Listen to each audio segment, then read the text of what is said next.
Hace unos días me preguntaron sobre los evangelios y la persona fundamentalmente de Jesús, como desde la perspectiva del cristianismo la figura de Jesús parece una especie de recombinación con varios relatos míticos religiosos, y esto es extraído, claro está, de varios autores, algunos como Santiago Camacho, quienes hacen esta alusión. Y en el auge de la información en internet, personas que han venido analizando la persona de Jesús histórico y todo lo concerniente al relato de los evangelios sobre su persona, y comenzaron a encontrar muchas similitudes con otras narrativas de otras religiones, las cuales ha estado tildando durante muchísimos años el cristianismo como paganas, y asombra la gran gama de similitudes que existen entre unas y otras,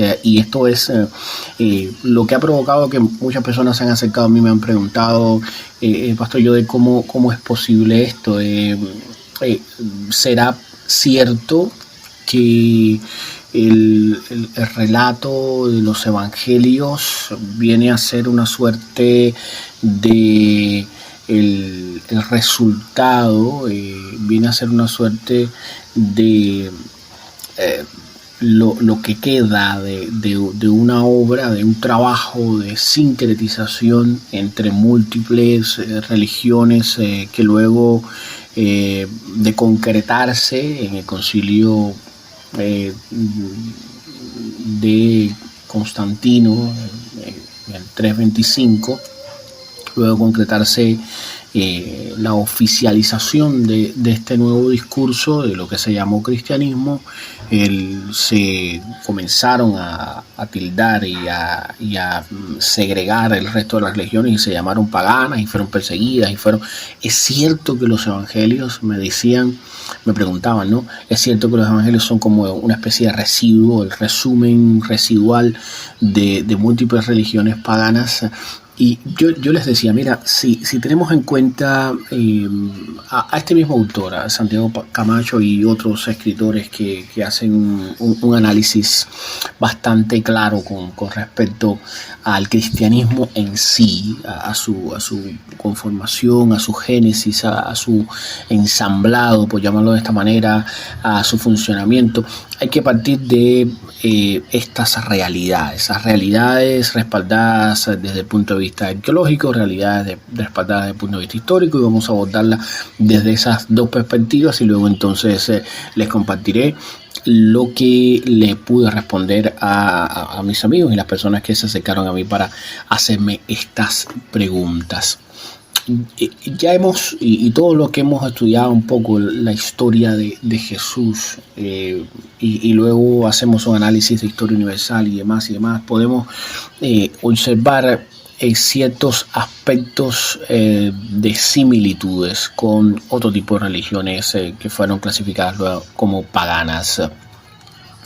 Existe cierta tendencia a observarse una especie de recombinación de varios relatos míticos religiosos que convergen y de alguna manera dan como resultado a la idea del Jesús de la religión cristiana. La mayoría son recombinaciones de religiones orientales, y esto es un punto a tener en cuenta, aunque también se pueden apreciar influencias bastante clásicas, por llamarlo de esta manera, de las deidades egipcias y demás.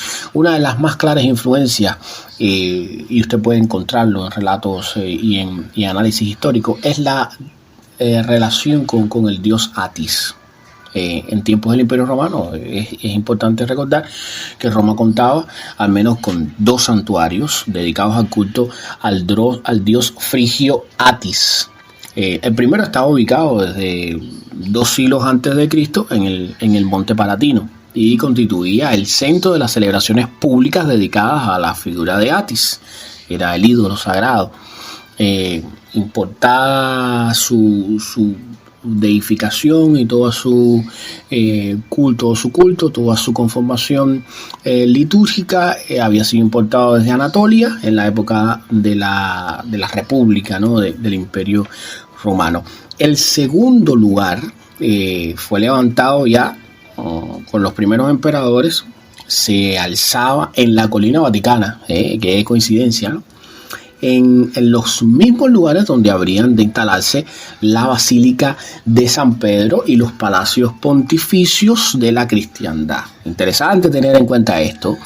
El mito de este dios Atis relata que nació coincidentemente el 25 de diciembre. Vean los aspectos para que de alguna manera uno puede analizar y valorar y pensar que no está muy descabellado esta pregunta que me formularon, ¿no? Atis nace el 25 de diciembre. Nace de un vientre virginal de Nana, la madre, ¿no? de Atis. Fue crucificado un viernes de marzo y resucita al tercer día. Así que es nada original el tema del relato del Jesús del cristianismo.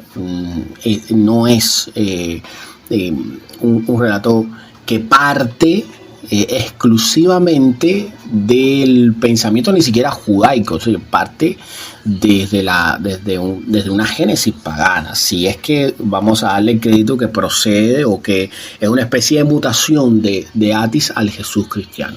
El caso de Atis no es ni mucho menos el único en cuanto a similitudes. Si repasamos las historias de Buda, la historia de Krishna, la historia de Mitra, la historia de Zoroastro, de Dioniso, Hércules, Prometeo, Horus y Serapis, nos daremos cuenta que básicamente se nos está contando la misma leyenda, la misma historia, con pequeñas variaciones una de la otra y con asombrosas coincidencias. Eso sí, con asombrosas coincidencias con el relato de los evangelios cristianos. Por otro lado, existe una curiosa e innegable relación entre los mitos astrológicos, los más antiguos, y las historias bíblicas en este caso, ¿no? Y esto también salta a la vista. Tanto en el Antiguo Testamento como en el Nuevo ocurre este fenómeno. Esa relación tiene su traducción en la doble moral con que la Iglesia Católica en este caso ha tratado desde la antigüedad el tema de la astrología, condenándolo oficialmente por un lado. Muchos clérigos, a pesar de ello, fueron a escondidas practicantes de la astrología, y de eso hay mucho, pero mucho relato histórico que lo atestigua. De hecho, los padres de la iglesia como Agustín, Jerónimo, Eusebio, Crisóstomo, Lactancio y Ambrosio anatemizaron la astrología, y en el Gran Concilio de Toledano lo declararon prohibido en cuanto a su práctica y el estudio y demás. Para siempre, de manera perpetua, la prohibición. Sin embargo, 6 siglos más tarde, los concilios y las fechas de las coronaciones de los papas eran determinados por el zodiaco. Los aristócratas, los prelados tenían empleados a sus propios astrólogos personales, y los signos del zodiaco aparecían en las decoraciones de las iglesias, en los mobiliarios de los lugares religiosos, en las puertas de grandes palacios y en monasterios. En manuscritos aparecían símbolos zodiacales, y en las pilas bautismales también estaba presente. Así que se arrastró esto. Así que no solo tenemos el hecho de las similitudes en cuanto a religiones paganas con lo que luego viene a ser la persona, la concepción misma de la deidad Jesús en similitud con Atis. Ahora tenemos una práctica astrológica que fue de manera solapada y encubierta, pero que una activa presencia tuvo en todos los acontecimientos de la vida del cristianismo católico y por ende protestante. Y ahora encontramos que no solo la astrología se quedó en la expresión artística, por llamarlo de esta manera, sino que tuvo una trascendencia mucho más fuerte, y está dado por el asunto de que el cristianismo no mató no sepultó la adoración al sol. Este interés